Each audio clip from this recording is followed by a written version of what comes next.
अपने सफल 2 दिवसीय यूएई दौरे के बाद प्रधानमंत्री नरेंद्र मोदी स्वदेश लौट आए हैं। इस दौरे से दोनों देशों के बीच सामरिक और व्यापारिक संबंध नए स्तर पर पहुंच गए हैं। दौरे के अंतिम चरण में प्रधानमंत्री ने दुबई के क्रिकेट स्टेडियम में 50,000 से अधिक भारतीयों के एक समारोह को संबोधित किया।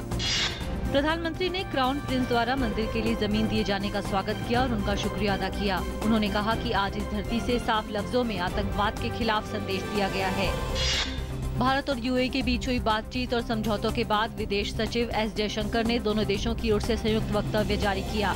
इसके तहत दोनों देशों ने आतंकवाद के हर रूप की निंदा और उसका विरोध, आतंकवाद विरोधी अभियान में सहयोग बढ़ाने पर सहमति, संबंधों को व्यापक सामरिक साझेदारी तक ले जाने पर सहमति और संयुक्त राष्ट्र में स्थायी सीट के लिए यूएई का भारत को समर्थन प्रमुख है।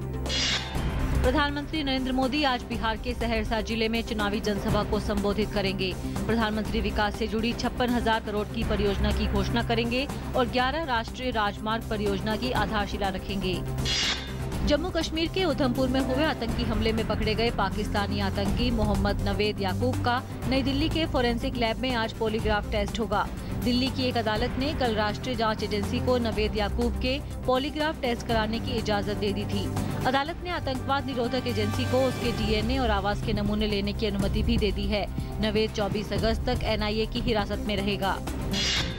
पाकिस्तानी सेना ने एलओसी पर स्थित पुंछ जिले के सौजियां और मंडी सेक्टर में संघर्ष विराम का लगातार 9वें दिन भी उल्लंघन किया।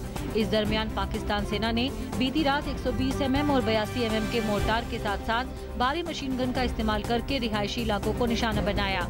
पाकिस्तान से हो रही गोलीबारी को भारतीय सैनिक मुंह तोड़ जवाब दे रहे हैं। उच्चतम न्यायालय ने सहारा समूह को निर्देश दिया है कि वह सुब्रत रॉय की रिहाई के लिए सहारा, बैंक ऑफ चाइना और अन्य के बीच हुए वित्तीय सौदे का ब्यौरा सीलबंद लिफाफे में पेश करे। 3 न्यायाधीशों की पीठ ने सुब्रत रॉय के लिए तिहाड़ जेल में कार्यालय की सुविधाएं अगले महीने के अंत तक बढ़ा दी हैं। नीतीश कटारा हत्याकांड मामले में कल सुप्रीम कोर्ट ने अपना फैसला सुनाते हुए दोषियों की सजा बरकरार रखी है। कोर्ट ने विकास, विशाल, सुखदेव को इस मामले में दोषी मानते हुए हाई कोर्ट के फैसले पर मुहर लगा दी। इस हत्याकांड में दोषी विकास यादव को 30 साल और सुखदेव पहलवान को 20 साल की कैद की सजा सुनाई गई थी, जिसके बाद दोनों अभियुक्तों ने 6 फरवरी को सुप्रीम कोर्ट में याचिका दायर कर हाई कोर्ट के फैसले को चुनौती दी थी। सुप्रीम कोर्ट ने सरकारी विज्ञापनों पर दिए गए उसके दिशा निर्देशों को तोड़ने के मामले में केंद्र सरकार और कुछ राज्यों को नोटिस भेजा है। कोर्ट ने केंद्र से पूछा है कि सरकारी विज्ञापनों की निगरानी के लिए 3 सदस्यों की समिति गठित की गई है कि नहीं, अगर नहीं तो क्यों।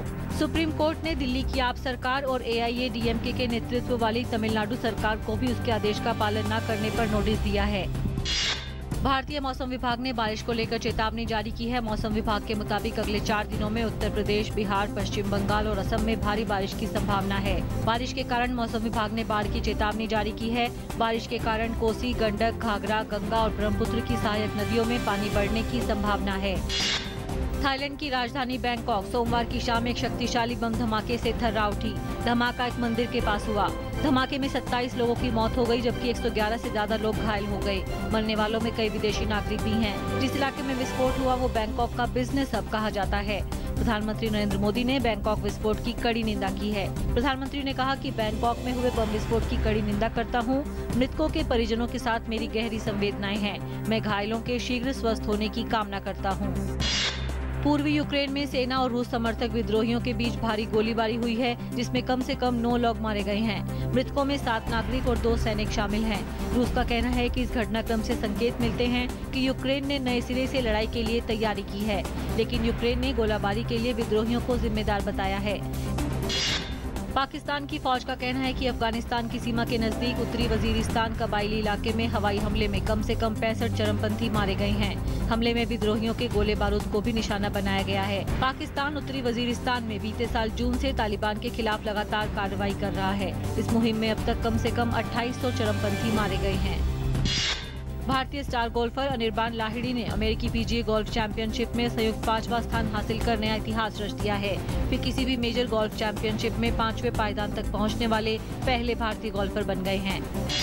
भारतीय क्रिकेट टीम के सलामी बल्लेबाज शिखर धवन श्रीलंका दौरे के बचे 2 टेस्ट से चोट के कारण बाहर हो गए हैं। धवन को गॉल में पहले टेस्ट मैच के दौरान दाहिने हाथ में चोट लग गई थी। मेडिकल जांच से हेयरलाइन फ्रैक्चर की पुष्टि हुई है, जिससे उबरने में 4 से 6 सप्ताह का समय लग सकता है।